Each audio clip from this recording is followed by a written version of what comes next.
de quoi tu parles? De quoi tu parles? Bienvenue à une autre émission de Quoi tu parles de. Mon nom est Nicolas Bolette. Et moi, Marc-Antoine Joly. Et puis, aujourd'hui, on fête quelque chose de très spécial. C'est très important, surtout. Tu l'as été pour un petit laps de temps. La journée mondiale des enseignantes et des enseignants, des personnes qu'on ne remercie jamais assez. Absolument. On a la chance de le remercier avec une personne qui chapeaute un peu tout ça en Ontario. Nouvelle présidente de l'AIFO, Gabrielle Lemieux, ça va bien? Oui, ça va bien ce matin. Good. On est tellement content de t'accueillir et de pouvoir justement parler de à quel point, évidemment, l'éducation est importante, mais les gens derrière l'éducation sont importants. Puis comment, justement, souvent, évidemment, on a une journée pour les remercier, mais une journée, c'est pas assez. Non. Ça devrait être quelque chose qui est fait au quotidien, qui est fait à chaque jour. Je dirais pendant 9 mois. Oui. Pas lui donner 3 mois off. Au moins 9 mois, exactement, c'est ça. De siéger maintenant, justement, à l'AIFO et tout ça. À la présidence aussi, après des années à la vice-présidence. Exactement. Ça te fait quoi d'avoir ce poste-là? Ben pour moi, c'est vraiment un privilège. Hein? J'ai côtoyé des enseignantes et des enseignants toute ma vie. C'est vraiment la carrière qui m'a marqué le plus parce que j'ai été élève, évidemment, dans plusieurs coins de la province aussi, à Kingston, Kapuskasing, North Bay. Alors, tu sais, j'ai côtoyé des enseignants toute ma vie pour ensuite, tu sais, me joindre à la profession. Fait que c'est vraiment le point central de ma vie, c'est d'avoir été à l'école ou dans une école avec des éducateurs. Alors, pour moi, c'est vraiment un privilège d'avoir la chance de les représenter puis de défendre leurs intérêts puis leurs droits. Ouais. Moi, on en parlait avant l'émission. T'es quelqu'un d'impliqué, puis moi, je me souviens de mon jeune temps. Pas que je suis bien vieux, mais à mes débuts en tant qu'animateur à la FSO, ça se passait à l'école secondaire à Hamner. Grosse bâtisse orange. Que je me souviens, c'est le, tu sais, Plantagenet, on a comme le ANW de l'Est. Oui. Ça, c'est le ANW du Nord, j'ai l'impression. Je pense que chaque région en Ontario ont une école qui a un peu trop de brun puis orange. Je sais pas pourquoi. Un des contracteurs qui aimait bien ça. Oui, puis tu as toujours été quelqu'un, j'ai l'impression, qui a été super impliqué, non seulement au niveau de la francophonie, au niveau avec les enseignements, aussi avec les jeunes. Je pense que tu es un passeur culturel. Je pense que c'est quelque chose que tu trouves très important. Ben c'est ça qui est venu de me donner l'étincelle d'aller en enseignement. C'était l'idée de pouvoir continuer à travailler avec des jeunes puis de les aider à développer leur leadership. T'sais, moi, j'en dois beaucoup à la FSO. Je suis énormément reconnaissante de mon parcours à la FSO, d'avoir la chance à 14 ans de faire des assemblées annuelles. Ça peut sembler vraiment plate là, des fois, mais à un moment donné, ça te donne les outils pour que toi, tu puisses devenir un acteur de changement puis t'impliquer dans des CA, peu importe ton âge. Fait que j'en dois beaucoup à la FSO. Elle a été vraiment comme l'incubatrice de qui je suis devenue aujourd'hui. Quand je suis devenue enseignante, c'est important pour moi aussi de redonner aux jeunes, soit à la FSO ou à l'intérieur de mon école. Fait que c'est pour ça que quand ils m'ont approché pour accueillir les Jeux Franco à Hamner, j'ai dit ben c'est sûr que j'embarque. Puis on a fait ça en équipe, c'était vraiment une expérience exceptionnelle. Puis on a été chanceux parce que c'était les derniers Jeux Franco avant la pandémie. Je pense que c'est les derniers Jeux Franco-Point qu'on a eus. Je pense que oui aussi. Oui, étonnant, t'as raison. Elle a tué les Jeux franco-ontariens. C'est ça. Un voyage à Hamner, puis tout cesse. La conversation, elle a changé très vite. C'est de voir comment c'est important de promouvoir la culture. Elle a tué les Jeux festivals. Je veux dire ouvertement que c'est important de continuer ces grands rassemblements-là. Oui. Okay? Absolument. Oui. C'est très important. Puis est-ce que le français, évidemment, le fait de vouloir enseigner en français, de faire partie de tout ça, c'est certain que c'est important pour toi, mais est-ce que ça a toujours été important dès un jeune âge, où que la culture et tout ça, ça a été comme implémenté chez vous dès un jeune âge? Nous autres, au niveau de la francophonie, c'était très important. Mes deux parents sont québécois, mais mes deux parents se disent franco-ontariens. C'est des franco-ontariens d'adoption. Ils sont en Ontario depuis leur mariage, je pense. Okay.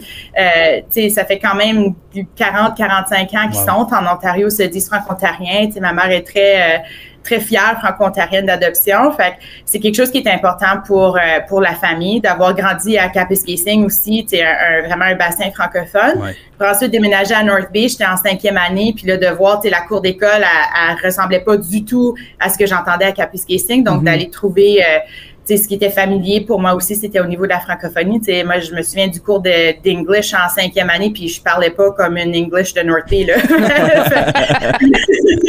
Fait que d'avoir appris ça, d'avoir pallié ça, puis de voir que j'étais capable développer mon anglais puis quand même rester francophone, franco-ontarienne, même avant de savoir c'était quoi dans le fond. Mais c'est au secondaire, je dirais, là, à Northby, où on avait l'Algonquin à cette époque-là. L'Odyssée n'était pas une école qui était ouverte.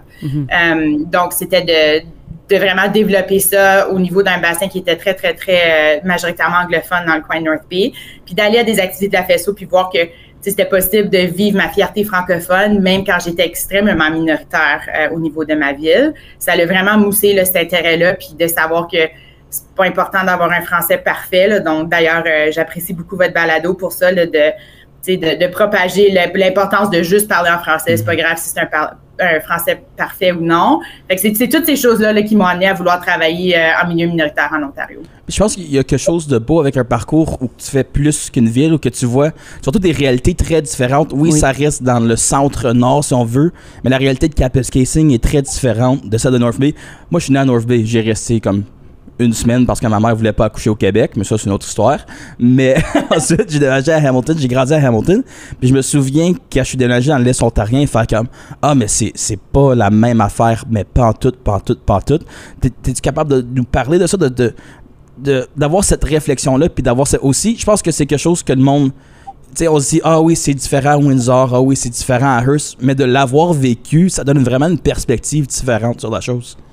Absolument. Puis, tu sais, moi, j'ai eu la riche occasion d'enseigner à Dubreuilville. Wow. Fait que occasion, gros mot pour Dubreuilville. Mais tu sais, moi, je viens de déménager à Ottawa pour la position que j'ai maintenant. Fait que, tu sais, les extrêmes d'aller d'Ottawa à Dubreuilville, ça fait vraiment que je vois la panoplie de réalités qui existent en Ontario français, mais c'est surtout d'avoir beaucoup d'écoute. Hein. Quand on parle d'AFESFO au niveau étudiant, à l'université, j'étais très impliquée aussi dans le mouvement étudiant. Fait que c'est vraiment d'avoir l'écoute, de faire, OK, qu'est-ce que l'étudiant à U of T est en train de vivre, qui a un impact, où on est capable de faire des liens avec, quand j'étais présidente à l'AEF à la Laurentienne, mais d'aller chercher ça puis de voir est-ce que les autres ils ont besoin de notre appui pour quelque chose pour que quand nous autres on en a besoin, ils vont pouvoir nous leur donner. Fait cette idée-là de quand on bâtit une communauté, c'est vraiment des milliers de communautés ensemble, mais ça m'apporte vraiment une richesse dans mon rôle aujourd'hui aussi parce que je me souviens c'est quoi d'enseigner dans une école de 39 élèves. Puis j'ai aussi enseigné dans une école de 450 élèves à Sudbury. Fait que je vois quand même les deux niveaux, puis j'ai des collègues un peu partout. Fait que tu sais, quand on revient au milieu d'éducation, là, c'est pas pareil partout en Ontario. On a toutes des réalités différentes, mais à la base, il y a une flamme, il y a une lueur qui nous allume tous, puis c'est au niveau des jeunes. Puis là, évidemment, c'est ta première année que tu quittes la salle de classe. Ça va faire un mois que t'es plus officiellement. T'as pas fait une rentrée, t'as pas rentré plus tôt pour comme décorer ta classe ou mettre des posts. T'étais prof de quoi en passant? Moi, j'ai été prof surtout de français au secondaire, mais j'ai été l'enseignante ressources aussi au niveau de l'éducation spécialisée. Je suis qualifiée en histoire, mais à cause j'ai enseigné dans le Grand Nord, j'ai enseigné des cours d'art visuel, de théâtre, de sociologie, beaucoup d'hôtellerie, beaucoup de nutrition. Fait que c'est un peu jack of all trades. La panoplie de cours, là, absolument. Et tâches connexes. Et tâches connexes aussi. Faut pas oublier. Mais là, évidemment, on parle de la Journée mondiale des enseignants, des enseignantes. C'est quelque chose de très important. On voit aussi dans les derniers temps que c'est pas facile, le milieu de l'éducation. Ça l'a jamais été. Mais là, on dit... Puis là, avec la pénurie de personnel enseignant qui s'installe, je sais que moi, j'ai fait le Teachers. J'ai fait un cours, puis là, j'ai lâché parce que j'ai fait... tu sais, c'était beau en théorie, mais là, j'ai fait... C'est comme ben de la job. Puis, je veux pas, c'était pas quelque chose que me voyais faire pour 2 ans aussi. Il y a aussi ça qui vient en compte, c'est le Teachers qui est maintenant 2 ans. Marc, t'as fait de la suppléance, toi, à pu finir. Oui, moi aussi, j'ai fait mon bac en enseignement, en fait. Mais là, j'ai fait bien de la suppléance, tout. Puis là, ben, je suis plus dans ce monde-là des écoles. Puis on dirait qu'on voit beaucoup ça. Beaucoup de ça dans les gens, ils font une couple d'années, puis après ça, ils passent à autre chose. C'est quoi le futur de ça pour toi? Comment tu penses qu'on est capable peut-être soit ramener les gens, les intéresser, ou comment tu vois ça? Bien, on le dit, hein, dans le fond, dans les dernières statistiques qu'on a, c'est que dans les premiers 5 ans, on a 30% des enseignants qualifiés qui quittent l'enseignement. C'est énorme. Fait qu'il faut définitivement prendre action. À notre niveau, on n'est pas limité, mais dans le sens que ça prend un engagement du gouvernement, ça prend un engagement des employeurs, des conseils scolaires pour s'assurer que les conditions de travail sont adéquates puis que les gens veulent rester. On pense à la violence dans les écoles qui est en augmentation partout, puis c'est systémique, on le voit à l'élémentaire, on le voit au secondaire, peu importe où on est en province, mais ça va prendre des engagements puis des ressources pour travailler le bien-être, travailler la santé mentale chez nos jeunes. On vit dans un monde de post-pandémie qui a grandement affecté nos jeunes aussi. Fait que, faut qu'on investisse de l'argent, oui, mais ça prend des ressources beaucoup pour aller attaquer ça parce qu'il faut pas se le cacher. Les enseignants sont devenus beaucoup plus que des pédagogues. Là. Oui. On nous demande, ce qui est demandé, là, c'est au niveau de travail social puis de psychologie, mais on n'a pas cette formation-là. Puis c'est pas pour ça qu'on est en éducation. Fait que ça prend ces gens spécialisés-là pour venir nous aider. Fait qu'au niveau de rétention puis de recrutement, Nicolas, tu l'as dit, le bac à 2 ans, ben ça fait des années que la UFO a sonné l'alarme pour dire ça va faire du dommage, on va vivre une pénurie. C'est un problème qu'on a hérité du côté anglophone. Il y avait trop de gens qualifiés, eux autres, du côté anglophone. Fait que de mettre le programme à 2 ans, c'était une façon de pallier à ça, d'avoir trop de gens qualifiés.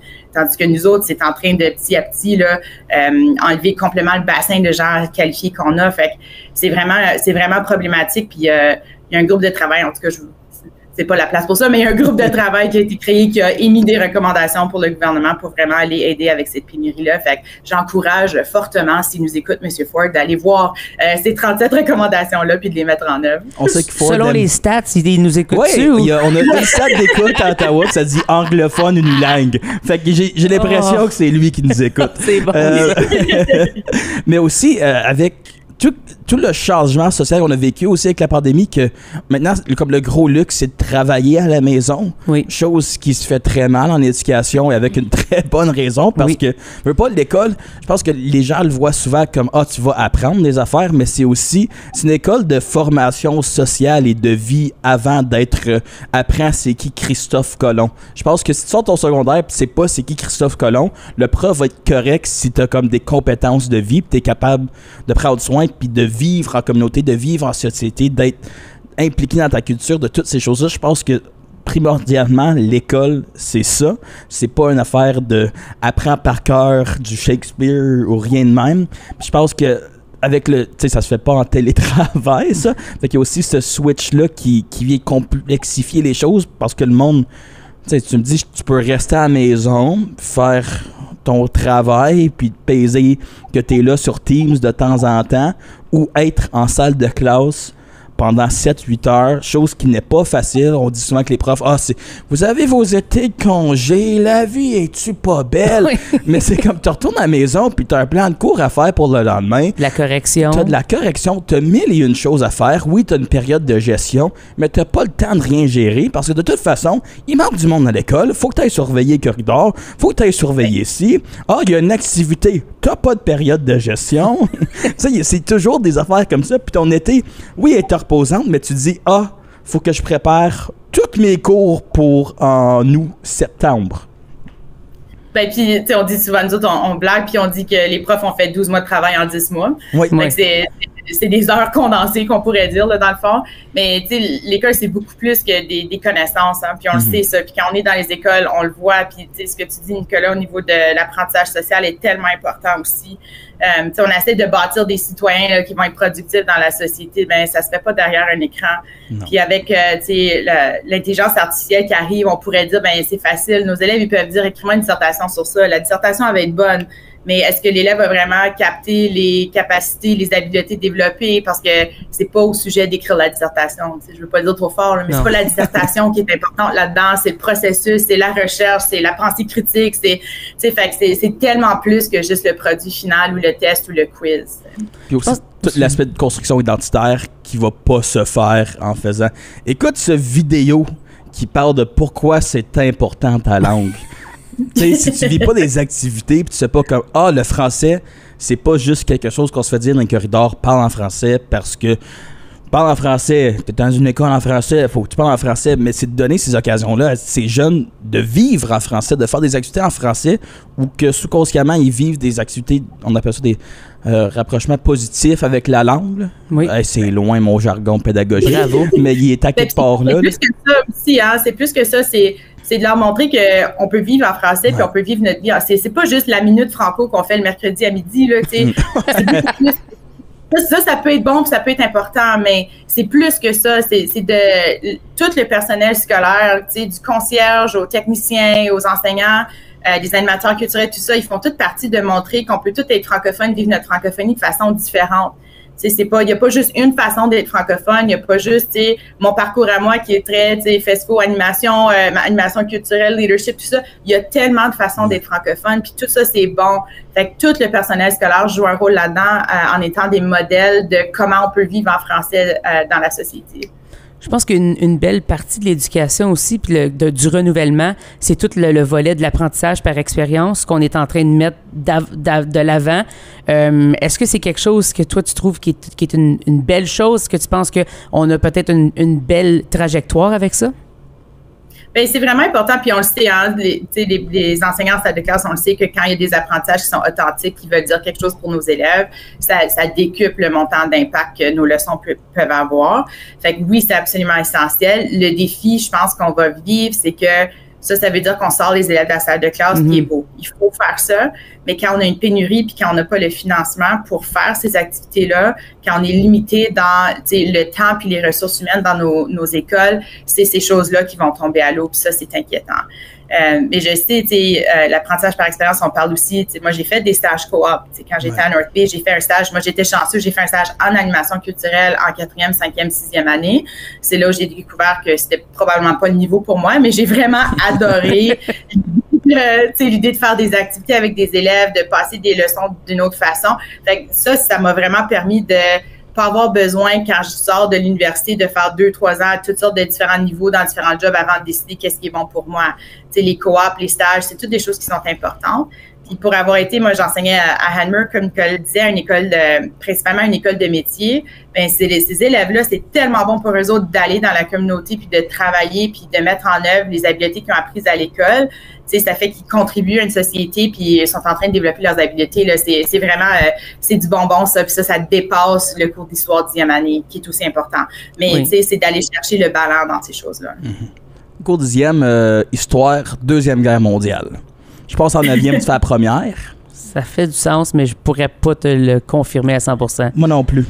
Je pense que c'est tout le 20e siècle, mais en tout cas. Ouais. Bon. On s'obstinera pas avec toi.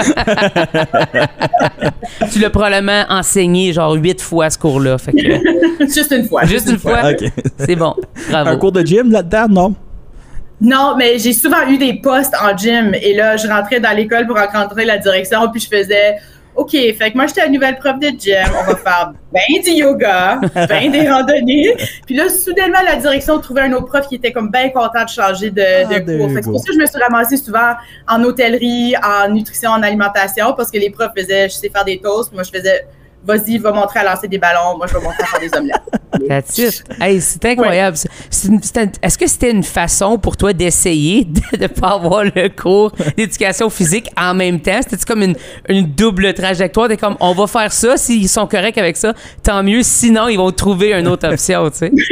C'est pas mal ça. Mais c'est ça, dans nos petites écoles, il faut qu'on soit des maîtres de tout. Absolument. Fait que, moi, dans ma tête, je disais, OK, si je m'en vais en gym, je me trouve mon élève expert en basket, mon élève expert en hockey. Puis eux autres, leur projet va être d'enseigner aux autres comment on fait ça. Tout le monde qui dit que l'enseignement, c'est facile, moi, j'aurais un scénario pour eux. Okay. C'est tu les mets dans un gym, puis tu leur donnes une feuille de présence, puis tu dis « Remplis-moi cette feuille de présence-là. » Juste ça, là, quand tu es suppléant en gym, cette partie-là de la journée est l'enfer. T'es comme, faut juste que tu figures qui. Puis là, si les ballons ils ont été sortis de la période d'avant, t'es faite. Là, faut que tu dises à tout le monde qu'on range les ballons. T'as déjà essayé de dire de ranger les ballons à un enfant de 3e année? Ça se fait mal, là. C'est son seul temps de fun. Puis là, faut que tu prennes les présences. Puis c'est full important. Puis là, tu fais comme, puis t'essaies de trouver quelqu'un qui est vraiment smart dans la classe. Tu dis, y es-tu là, Jamie? La petite a dit, oui, il est là. Parfait. Y es-tu là? Es-tu là, Lucie? Oui, parfait.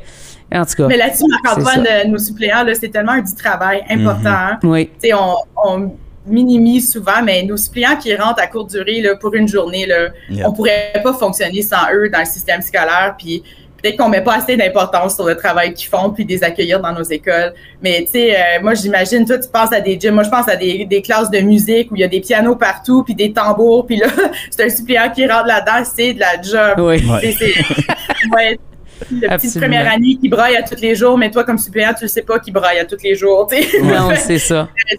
C'est du travail qui est peut-être un peu ingrat, mais je veux lever mon chapeau en cette journée mondiale des enseignantes et des enseignants aussi, à nos enseignants suppléants qui font du travail exceptionnel aussi. Puis aussi, qu'on voit de plus en plus, c'est des profs non qualifiés qu'on appelle, des personnes qui n'ont pas nécessairement fait le bac en 2 ans en éducation, mais t'sais, on a vu beaucoup avec la COVID que souvent c'est des parents, des grands-parents ou comme des anciens profs d'école qui sont à retraite, ça fait 20-25 ans, puis ils connaissent plus le curriculum, mais sont juste comme, il y a tellement ce manque-là que là, c'est rendu juste des ans, c'est comme, ben j'ai pas le temps d'aller faire le 2 ans, mais je veux aider, je veux être en salle de classe, je veux faire ma part.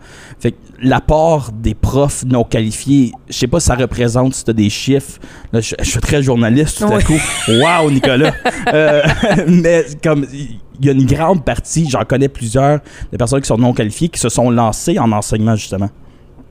Oui, puis c'est un peu dommage que c'est là où le système est rendu, hein, parce que de devoir se fier sur ces gens-là qui ont de l'extrême volonté, puis de vouloir que nos enfants puissent continuer à apprendre.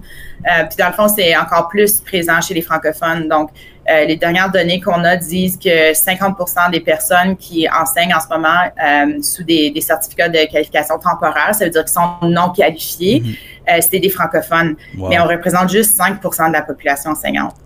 Quand 50% des non-qualifiés, c'est dans le système francophone, puis qu'on est juste 5% de la population, là, on voit qu'il y a un débalancement, puis que ça peut vraiment venir affecter le système francophone. Wow! C'est une statistique qui fait... Ça fait mal un peu, ça. C'est fou. Je la connaissais pas, cette statistique-là. Non, je pensais pas. Ça, c'est... Elle a frappé ce matin. Il a posé une question au journaliste, il y a eu une réponse pour un journaliste. Exactement, c'est ça. Mettra ça dans ton article. J'ai aussi fait des recherches, c'est juste par un addon, parce qu'on essaie de calculer le nombre de franco-ontariens en Ontario. Il y a environ 110 à 115 000 élèves dans les 12 conseils scolaires francophones. C'est quand même bien du monde. Oui, c'est du monde. Mais je pense qu'on se réalise jamais le montant d'élèves francophones qu'on a en province, parce qu'on pense souvent comme il y a le déclin de la francophonie, mais 110 à 115 000 jeunes, là, c'est du monde, là. Mais moi, ça, comme, c'est une ville. Oui. C'est plus gros que le Sault-Sainte-Marie. C'est genre 10 fois Hawkesbury. Oui. Je pense qu'il dit que c'est plus 460 écoles, je pense. Quelque chose comme ça. 460 écoles francophones, c'est beaucoup. Puis à penser que c'est un système scolaire qui a été créé dans les fins des années 90, 98, 99, qui ça a vraiment été la première fois qu'on s'auto-gérait en tant que francophone, de voir on va dire, 25 à 30 ans plus tard, on est rendu avec 115 000 jeunes dans nos écoles. Je pense que c'est de quoi être très fier en tant que francophone, puis de voir qu'il y a aussi des parents, je connais beaucoup d'enfants qui sont la première génération de francophones qui apprennent le français à l'école, puis ça, je pense que c'est quelque chose de très beau. Oui, bien, ça va assurer la pérennité aussi de la francophonie, tu sais, d'être accueillant aussi envers les personnes qui arrivent d'ailleurs du Canada, puis qui n'ont peut-être pas le français comme langue première, mais ça vient vraiment, tu sais, ajouter à une richesse qu'on a en Ontario français, la pluralité qu'on a, puis de voir, depuis que moi je suis en 98, là, tu parles, moi je suis à peu près en 9e année, fait que le début de mon implication communautaire, on va dire, mais de voir la face de l'Ontario français qui a changé, qui est devenue encore plus belle, si je peux le dire. Donc, tu sais, de vraiment voir cette pluralité-là, puis l'inclusivité qu'il peut y avoir pour ces communautés francophones-là, c'est quand même assez beau aussi. Puis c'est important que nos élèves se sentent comme ils font partie de cette grande famille-là aussi. je veux finir avec un vœu. Je sais qu'on est loin de Noël, C'est quoi ton vœu? mais je veux qu'elle a fait ce vœu. Ah, OK. T'es nouvellement en poste, un mandat. En cette journée mondiale des enseignantes et des enseignants, c'est quoi ton vœu pour l'avenir de l'éducation? Ben, mon vœu, ce serait qu'on ait des endroits sécuritaires avec des conditions de travail adéquates pour que nos enseignantes et enseignants puissent faire leur travail, qui est d'appuyer notre jeunesse à vivre un essor, un épanouissement personnel. C'est beau, ça. Toi, Ça, Marc, un vœu? Ça a l'air de... C'est comme une mission. Oui. C'est comme un vœu, mais de mission. C'est très beau. Toi, Bravo. ton vœu pour l'éducation? Pour l'éducation, qu'on réussisse à intégrer la technologie d'une bonne façon, parce qu'on donne les bons outils aux élèves, puis on leur montre comment l'utiliser. Parce que je pense que on a un gros déclic en ce moment avec ça. Puis il faut vraiment être avant-gardiste de ça et pas laisser la POC aller. Moi, j'ai 2 vœux. Je me Vas-y. permets. Premier vœu, payer les plus. C'est un job qui est vraiment pas facile. Payer les plus. Oui, j'ai beaucoup de monde dans ma famille qui sont en enseignement, fait que ça bénéficierait la famille aussi, mais ça serait important de le faire.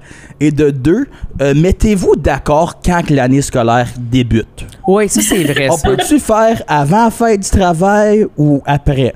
Qu'on se décide. Moi, le monde. savoir que du monde commence à des temps différents. Les francophones et les anglophones, c'est la pire affaire. Tu sais, comme nous autres, ici, dans l'Est ontarien, on commence avant la fête du travail, mais les anglophones commencent après. Moi, quand j'étais au sud de l'Ontario, on commençait après la fête du travail. C'est mélangeant. J'aimerais juste que tout le monde commence en même temps, que tout le monde finisse en même temps. Ça va être plus facile pour le trafic global Ça, de c'est la vrai. province. Oui. Puis là, tu te poseras pas de questions comme quand il tu vois est des 26 autobus. Tout le monde, il y a Tout des le monde boss. qui recommence, c'est C'est ça. pas comme, il y a des boss. Puis après, Puis on une semaine plus pourrait tard, dire- t'es comme, my God, qu'il y a des boss. Exact, on pourrait dire bonne rentrée une fois et pas 6 fois en septembre, tu sais. Ouais.